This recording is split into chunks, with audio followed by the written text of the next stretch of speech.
कहानी कुछ यूं है कि एक बादशाह का दरबार लगा हुआ था और बादशाह अपने दरबार में बैठा सभी फरियादियों की फरियाद सुन रहा था। इन्हीं लोगों के बीच एक बूढ़ी औरत रोती हुई आई, जिसके चेहरे पर उदासी छाई हुई थी। बादशाह बूढ़ी औरत के चेहरे की तरफ देखकर कहने लगा कि अम्मा, आपको क्या परेशानी है? इस बूढ़ी औरत ने दरबार में चारों तरफ देखा तो खामोश हो गई। वजीर गुस्से से बोला कि ए अम्मा, आप बताइए, आपकी परेशानी क्या है? आप इधर उधर क्या देख रही हैं? आप परेशानी बताइए ताकि हम इसका हल निकाल सके। बूढ़ी औरत बादशाह से रोकर कहने लगी कि बादशाह सलामत, मेरा जो मसला है मैं वह सबके रहते हुए सबके सामने नहीं बता सकती। मैं सिर्फ आपको अकेले को ही बताऊंगी, क्योंकि मैं बेवा औरत हूँ। मेरा कोई बेटा नहीं है और मैं अपनी 7 बेटियों के साथ अकेली रहती हूँ। अगर मैं अपनी परेशानी सबके सामने आपको बताती हूँ तो मुझे डर है कि मेरी बेटियों को कल को कोई मसला ना हो जाए, कोई आधी रात को मेरे घर ना घुस आए। इसलिए मैं आपको अपनी परेशानी अकेले में बताना चाहती हूँ। वह बादशाह काफी परेशान होकर सोचने लगा कि यहाँ इतने बड़े बड़े मसले लेकर लोग आए हैं और उन्होंने सबके सामने बताया है। आखिर इस औरत का ऐसा क्या मसला है कि ये औरत सबके सामने ने क्यों नहीं बताना चाहती? बादशाह बोला कि आप अपनी परेशानी मुझे बताइए।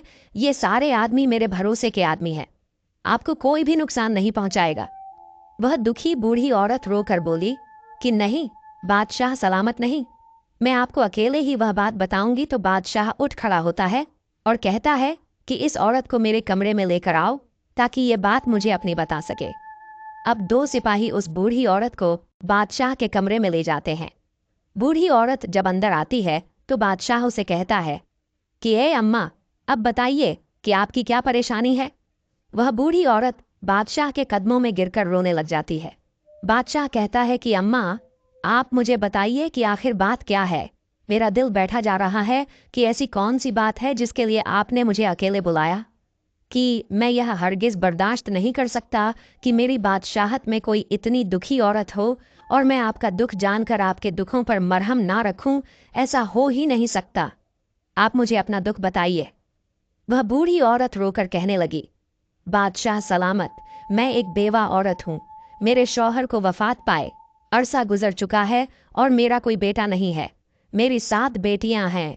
मैं लोगों के अमीर घरों में जाकर बर्तन धोती हूँ, उनके कपड़े धोती हूँ और उनके घरों में काम करती हूँ। और इन अमीर घरों से जो बचा हुआ खाना मिलता है, जो मुझे मेहनत मजदूरी के पैसे मिलते हैं, उसी में से मैं अपना घर चलाती हूँ और उसी से अपना घर चलाकर अल्लाह ताला का शुक्र अदा करती हूँ। मैंने कभी किसी से कोई शिकवा नहीं किया कि मैं ऐसी गुर्बत की जिंदगी जी रही हूँ। मेरी 7 बेटियां हैं, पर्देदार हैं। वह कभी भी घर से बाहर नहीं जाती और हमेशा अपने सरों पर दुपट्टा रखती है। मेरी जिंदगी ऐसी ही चल रही थी। एक मर्तबा मेरी बड़ी बेटी की तबीयत बहुत खराब हो जाती है। मैं अपनी बड़ी बेटी को डॉक्टर के पास लेकर जाती हूँ। डॉक्टर कहता है कि तुम्हारी बेटी उम्मीद से है, तुम्हारी बेटी पेट से है। ये बात सुनकर मेरे पैरों से जमीन खिसक जाती है कि मेरी बड़ी बेटी की तो शादी भी नहीं हुई, तो ये हामला कैसे हो गई। मैं जब अपनी बेटी को घर लेकर आई तो उसे मारने पीटने लगी कि बताओ, किसके साथ तुमने ये मुंह काला किया है और ये बच्चा किसका है। जब मैंने अपनी बेटी को काफी मारा तो मेरी बड़ी बेटी रोने लगी और मेरे आगे हाथ जोड़ने लगी कि ये अम्मा, मैं नहीं जानती कि ये बच्चा किसका है। ए मेरी प्यारी अम्मा, मुझ पर यकीन करो, मैंने कभी किसी के साथ बात तक नहीं की। मैं कभी घर से अकेली बाहर नहीं गई। मैंने कभी किसी के साथ आंख नहीं मिलाई। ए मेरी अम्मा, मुझे नहीं पता कि यह बच्चा मेरे पेट में कैसे आया है। वह बूढ़ी औरत अपनी बेटी पर यकीन कर लेती है और कहती है कि बादशाह सलामत, मैंने इस बेटी को पैदा किया था। मुझे पता चल चुका था कि मेरी बेटी झूठ नहीं बोल रही और उसके कुछ दिनों बाद तो मुझे पक्का यकीन हो गया था कि मेरी बेटी झूठ नहीं कह रही। वह बूढ़ी औरत बादशाह को वाकया सुनाते हुए रोने लगी कि बादशाह सलामत, हमने इस बात पर सब्र कर लिया। फिर मेरी बड़ी बेटी ने 9 माह बाद एक बेटे को जन्म दिया और हमने मारे मजबूर के इस बच्चे की परवरिश करनी शुरू कर दी। इसके 2-3 माह बाद मेरी छोटी बेटी हमला हो गई। जब मैंने उसको डॉक्टर के पास लेकर जाकर दिखाया तो डॉक्टर ने कहा कि आपकी बेटी यह भी पेट से है। और डॉक्टर की यह बात सुनकर मेरे दिल को दूसरा झटका लगा। मैं सोचने लगी कि मेरी बेटियों के साथ ये सब कौन कर रहा है। हमारे घर पर भी कोई नहीं आता है और मेरी बेटियां बाहर भी नहीं जाती हैं। मैंने अपना वाकया अल्लाह पर छोड़ दिया कि यह अल्लाह मुझे इस बात का पता चल जाए कि मेरी बेटियों के साथ ये गंदी हरकत कौन कर रहा है। मेरी दूसरी बेटी ने भी एक बच्चे को पैदा किया, उसके बाद मेरी तीसरी बेटी उम्मीद से हो गई और फिर मेरी चौथी बेटी जो 14 साल की थी वो पेट से हो गई। मैं तो लुट गई, बर्बाद हो गई। मुझे तो कुछ नहीं पता चल रहा कि मेरे घर पर ये क्या हो रहा है। इस दुखी माँ का ये वाकया सुनकर राजा हक्का बक्का हो जाता है कि ये कैसा वाकया सुना रही है। बूढ़ी औरत अपनी कहानी सुनाकर बादशाह के पांव पकड़ लेती है कि ए बादशाह सलामत, मुझे इंसाफ चाहिए। मुझे पता करना है कि मेरी बेटियों के साथ ये गलत हरकत कौन कर रहा है। बादशाह सलामत, मेरी बेटियों के मुजरिम को आप पकड़े। मैंने बहुत ढूंढने की कोशिश की, मुझे जरा पता नहीं चला कि वह इंसान कब आता है। हमारे घर उसने हमारी जिंदगी बर्बाद कर दी है। बादशाह सलामत पूरी कहानी सुनकर कहने लगा, ए अम्मा, तुम अब बोल रही हो। तुम्हारी चौथी बेटी के साथ ये हरकत हुई है। तुम्हें तो तब आना चाहिए था जब तुम्हारी पहली बेटी के साथ गलत हरकत हुई थी। अगर तुम उस वक्त ये बात बताती तो तुम्हारी बाकी 3 बेटियों के साथ ये सब कुछ ना होता। मगर जब तुम जैसे गरीब लोग होते हैं, वह लोगों की बदनामियों से डरकर यह जहर पी लेते हैं और फिर वही जहर तुम्हारे अंदर काटता रहता है। तुम्हें जब बात तुम्हारी बर्दाश्त से बाहर हो जाती है, फिर तुम लोग आकर बताते हो कि ये मसला हो गया है। और अम्मा, तुम भी उन लोगों में से हो जो अब आई हो। वह बूढ़ी औरत अपनी गलती तस्लीम करती है कि मुझे पहले आना चाहिए था, लेकिन अब मैं आ चुकी हूँ। जो कुछ हो गया सो हो गया, लेकिन अब मेरी बेटियों के मुजरिम का पता लगना चाहिए कि वह कौन है। बादशाह सलामत बहुत ही नेक दिल मेहरबान थे। कहने लगे कि अम्मा, अब तुम घर जाओ। अब ये परेशानी तुम्हारी नहीं है, अब ये परेशानी मेरी है और मुझसे बर्दाश्त नहीं होता कि मेरी सल्तनत में कोई औरत इतनी दुखी हो। कोई दरिंदा गरीब औरत पर जुल्म कर रहा है और मैं चैन की नींद सो लूं। मेरे बादशाह होने पर लानत है, इसलिए आप अपने घर जाइए। अब ये परेशानी मेरी है। वो बूढ़ी औरत वहां से खामोशी से अपनी चादर लपेटे हुए वहां से बाहर आ गई और अपने घर चली गई। अब बादशाह सलामत वहां से निकलकर वापस आकर बैठ गए और बाकी तमाम लोगों के मसाइल सुनने लगे। लेकिन बादशाह का ध्यान उसी औरत की तरफ था कि इस औरत को इंसाफ मिलना चाहिए।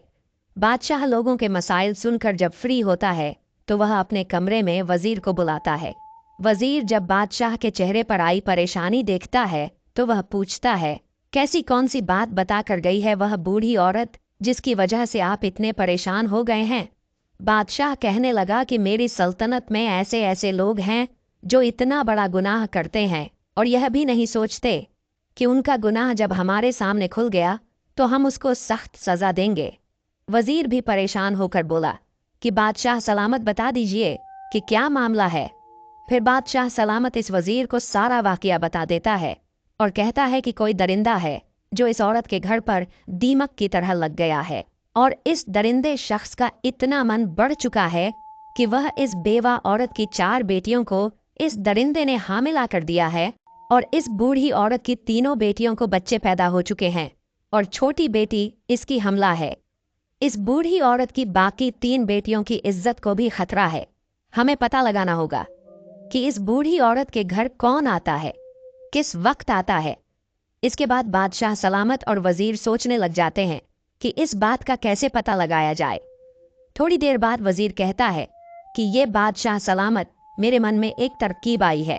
बादशाह कहता है कि जल्दी बताओ कौन सी तरकीब है।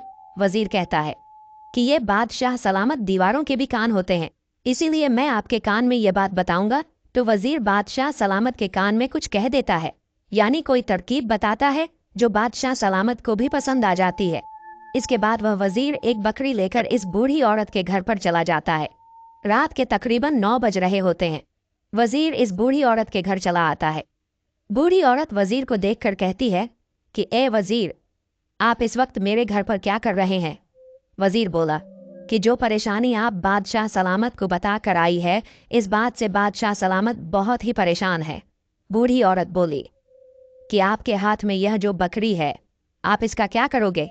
वजीर बोला कि आप मुझे अपने घर के अंदर आने दीजिए, इसके बाद मैं आपको बताऊंगा कि मैंने क्या करना है। अंदर आकर वजीर बूढ़ी औरत से कहने लगा कि आज हम इस बकरी का चारा बनाकर इस दरिंदे को खिलाएंगे। बस तुम लोग कुछ भी मत बोलना और चुप करके देखती रहना कि वह दरिंदा कैसे पकड़ा जाएगा। इसलिए आप तमाम लोग आराम से सो जाइएगा। अगर हमारा यह काम कामयाब हो गया तो पता चल जाएगा कि वह दरिंदा कौन है। इसके बाद वजीर इस बकरी को लेकर घर की छत पर चला जाता है और घर की छत पर इस बकरी को बांध देता है और फिर चुपके से इस घर से बाहर चला जाता है। और वजीर जाते हुए इस बूढ़ी औरत और इसकी बेटियों से कहता है कि आप लोग आराम से सो जाइएगा, ये मत सोचिए कि आप लोगों को किसी तरह का कोई नुकसान पहुंचेगा। और वजीर 2 सिपाहियों को बोल देता है कि इस बूढ़ी औरत के घर के आसपास पहरा लगाव। वजीर बूढ़ी औरत और उन लड़कियों को तमाम बात समझा देता है कि तुम्हारे घर में ऐसी कोई भी आवाज़ नहीं आनी चाहिए जिससे पता चल जाए कि हमने जाल बिछाया हुआ है। उसके बाद वजीर बादशाह के पास महल में चला जाता है। बादशाह उसी बात को लेकर काफ़ी परेशान होता है। बादशाह वजीर से कहता है कि ए वजीर, तुमने इस बकरी को वैसे ही पहुंचा दिया है जैसे हम चाहते थे। तो वजीर बोला कि जी बादशाह सलामत, मैंने इस बकरी को वहीं पर बांध दिया है और अपने मकसद के मुताबिक मैं सारा काम कराया हूँ। वजीर कहने लगा कि ये बादशाह सलामत, अब आप भी सो जाइए। बादशाह कहने लगा कि मैं कैसे सो सकता हूँ, वह मजलूम औरतें हैं, उन पर जुल्म हो रहा है। मुझे ऐसे में नींद नहीं आएगी जब तक मैं इस जालिम शख्स को पकड़ के उसको सजा ना दे दूं। बहरहाल जब आधी रात का वक्त आता है तो उस बूढ़ी औरत के घर के आसपास एक साया सा लहराता है। वह शख्स घर की छत पर आता है और छत में से वह सहन में आ जाता है। बकरी ने छत पर जब किसी शख्स को देखा तो बकरी एकदम से चिल्लाने लगी। उस वक्त आधी रात का वक्त हो चुका था। हर तरफ सन्नाटा छाया हुआ था और आधी रात को बकरी की आवाज दूर दूर तक गूंज रही थी। जो सिपाही छुपकर पहरा दे रहे थे, उन लोगों को जो बकरी की आवाज सुनाई दी तो उन लोगों को पता चल गया कि घर में कोई दाखिल हो चुका है और मकसद यही था कि इस बकरी को छत पर बांधने का, कि इस घर में जो कोई शख्स भी आएगा बकरी उसको देखेगी और बोलने लगेंगी। बकरी की आवाज सुनकर सिपाही चौकन्ने हो जाएंगे। जब वह शख्स घर के कमरे में आया तो सिपाहियों को भी पता चल गया बकरी के बोलने से, और बाकी इन बुढ़िया औरत और उसकी बेटियों को भी पता चल गया कि बकरी बोल रही है। इसका मतलब है कि घर में कोई घुस आया है। वह भी चौकन्नी हो जाती है। बकरी की आवाज सुनकर सिपाहियों को भी पता चल जाता है और सिपाही घर के अंदर दाखिल हो जाते हैं। जब आने वाले शख्स ने घर में सबको जागते हुए देखा तो वह पीछे की तरफ भागने लग जाता है और पीछे से वह 2 सिपाही आकर उस आदमी को पकड़ लेते हैं। इस आदमी ने अपने चेहरे पर काला कपड़ा लपेटा हुआ था ताकि इस आदमी को कोई पहचान न सके। जब इन सिपाहियों ने इस आदमी के चेहरे से कपड़ा हटाया तो वह बूढ़ी औरत और उसकी बेटियां हैरान हो गई। बेटियों को लेकर आखिरकार सुबह हो गई। बादशाह का दरबार लगा हुआ था और वह आदमी घुटने टेक कर बादशाह के सामने बैठा हुआ था। इस आदमी के हाथों को हथकड़ियां लगी हुई थी। इस वक्त इस आदमी का चेहरा ढांपा हुआ वो बूढ़ी औरत और उसकी बाकी 7 बेटियां भी जाती है। बादशाह सलामत बाकी तमाम लोगों को बाहर भेज देते हैं। अब सिर्फ वह मुजरिम, बादशाह सलामत और वजीर और बूढ़ी औरत और उसकी 7 बेटी वहां पर मौजूद थी। बादशाह सलामत उस शख्स से कहने लगा कि क्यों भाई, अब इतना तो बता दे कि तुझे मेरा खौफ नहीं रहा कि जब ये तुम्हारा मुजरिम पकड़ा जाएगा तो तुम्हारी सजा मौत से कम नहीं होगी।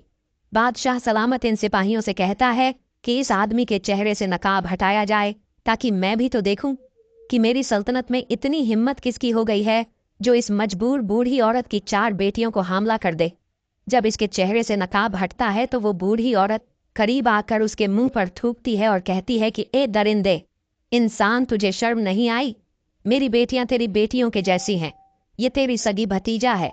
इनके साथ तुमने ऐसी गंदी हरकतें की है। जो चाचा होता है वह बाप के सामान होता है। तुझे शर्म नहीं आई अपनी सगी भतीजियों के साथ ऐसा करते हुए? भतीजी क्या बेटी, क्या ये तूने क्या जुर्म कर दिया है? बूढ़ी औरत अपने देवर के चेहरे पर थप्पड़ मारती है और बादशाह गुस्से से कहता है कि अगर कोई गैर होता तो हम समझते, तुम सगे चाचा हो, बाप की तरह हो, तुम्हें शर्म नहीं आई, तुम्हें गैरत नहीं आई? अरे चाचा क्या बाप, क्या उनके बाप इस दुनिया में नहीं थे और चाचा की जिम्मेदारी थी कि अपनी भतीजियां का ख्याल करता, उनके रिश्तों की फिक्र करता, और तुम चाचा ही डाकू बने रहे। इसके बाद भी वह शख्स कहने लगा कि ए बादशाह सलामत, मैं इन लड़कियों का चचा हूँ, ये हमारे घर का मामला है, आप हमारे घर के मामले से दूर रहें। बादशाह सलामत अपनी तलवार निकालकर उसके सर के ऊपर रख देता है और कहता है कि सच सच बताओ, तुमने ऐसा क्यों किया। तब उस शख्स के चेहरे पर खौफ आता है और वह बताता है कि ये बादशाह, हम 2 भाई थे, मेरा भाई मुझसे बड़ा था, मेरे भाई की तो शादी हो गई, उस वक्त मेरी शादी नहीं हुई थी। मेरा बड़ा भाई मुझसे बहुत मोहब्बत करता था, मेरी बहुत फिक्र करता था, क्योंकि मैं उसका छोटा भाई था। लेकिन जब मेरे बड़े भाई की शादी हुई, उसकी बेटियां हुई, उसके सर पर तमाम जिम्मेदारी आ पड़ी, तो मेरे भाई का ध्यान मुझ में से कम हो गया और अपने घर वालों पर ज्यादा हो गया, और तब मेरे भाई का ध्यान मुझ में से हटने लगा और अब वह सारा ध्यान अपनी बीवी और बेटियों पर देता था। मेरे दिल में मेरे भाई के लिए नफरत पैदा होती गई कि मेरा भाई ऐसा क्यों करता है, और भाई से नफरत करने के नतीजे में मैं अपनी भाभी और भतीजी से भी नफरत करने लगा। इसके बाद मेरा भाई वफात पा गया। जब मेरे बड़े भाई की बेटी बड़ी जवान हुई तो वह बहुत ही खूबसूरत थी। मेरा दिल इस पर आने लगा। मेरी नीयत जब खराब होने लगी तो मैंने अपनी भाभी से कहा कि आप अपनी बड़ी बेटी की शादी कर दे, लेकिन भाभी ने मेरी बात ना सुनी। मेरी भतीजा जवान थी, उनकी शादियां नहीं हो रही थीं, खूबसूरत भी थीं। जब मैं अपनी भतीजियों को देखता था तो मेरे दिल में गंदगी पैदा हो जाती थी। मेरा दिल मुझे मजबूर करता था कि मेरी खूबसूरत भतीजी है, ये बाहर जाएंगी, इनकी शादियां होंगी तो मैं खुद ही उनके साथ ये गलत हरकत कर लूं। इसके बाद मेरे दिल में शैतान पैदा हो गया। मैं एक हकीम के पास गया और उसे कहा कि मुझे कोई ऐसी जड़ी बूटियां दो जिससे सूंघने के बाद तमाम लोग सो जाएं और सो जाने के बाद कोई भी हरकत ना कर सके। बस इसी तरह ही तब से ही मैं वह जड़ी बूटियां लेकर घर की छत की तरफ से सहन में आ जाता और भाभी भी और उसकी बेटियों को वो जड़ी बूटियां सूंघा देता।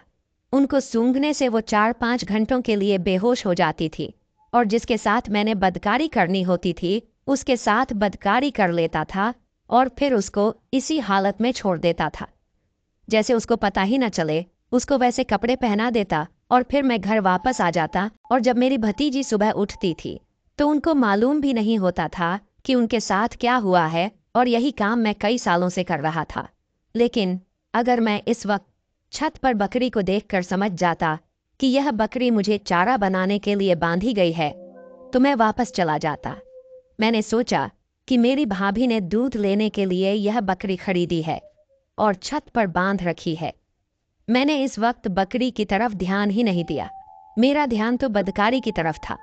इसके बाद जब वह शख्स अपना सारा गुनाह मान लेता है, अपना जुर्म तस्लीम कर लेता है, तो बादशाह सलामत वजीर को इशारा करता है। वजीर अपनी तलवार निकालकर उस शख्स का सर उसके धड़ से अलग कर देता है, जिसके बाद उसका जिस्म थोड़ी देर के लिए तड़पता है और फिर सजा के तौर पर ठंडा हो जाता है। इस तरह इस दरिंदे शख्स को, इस जालिम चाचा को सजा मिल जाती है। फिर बादशाह सलामत इस बूढ़ी औरत की तरफ देखकर कहता है कि ए अम्मा, अगर आप मुझे बता देती तो आपकी बाकी 3 बेटियों को ये दुख ना झेलना पड़ता, लेकिन मेरा आपसे वादा है कि आपकी इन 4 बेटियों को वह खुशियां में दिलवाऊंगा जिनकी ये हकदार है। फिर बादशाह सलामत अपने सिपाहियों में से 4 सिपाही जो बहुत ही समझदार सुलझे हुए होते हैं, उन 4 सिपाहियों से इन 4 लड़कियों की शादी करवा देता है और बहुत सारा माल और दौलत पैसा भी साथ देता है। इसके बाद वह बूढ़ी औरत रोकर बादशाह का शुक्रिया अदा करती है। बादशाह सलामत कहता है कि अब आप बेफिक्र हो जाएं, जब आपकी बाकी 3 बेटियां जवान हो जाएंगी तो आप मुझे बता दीजिएगा, मैं इनके लिए भी कोई अच्छा सा लड़का देखकर इनका रिश्ता करवा दूंगा। यह थी एक इंसाफ पसंद बादशाह की कहानी और ऐसे दरिंदे चाचा की कहानी जो चाचा बाप की तरह होता है। इस कहानी से एक सबक भी सीखने को मिलता है कि अगर किसी पर किसी तरह का भी कोई जुर्म हो रहा है, कोई मजलूम है, तो उसको अपने हक के लिए आवाज उठानी चाहिए। अगर वह शख्स कमजोर रहेगा और बाकी दुनिया वालों के डर से खामोश रहेगा तो दुनिया उसको नोच कर खा जाएगी। दोस्तों, इस वीडियो को आगे भी जरूर शेयर कर दें, चैनल को सब्सक्राइब, वीडियो को एक लाइक जरूर करें। अल्लाह हाफिज।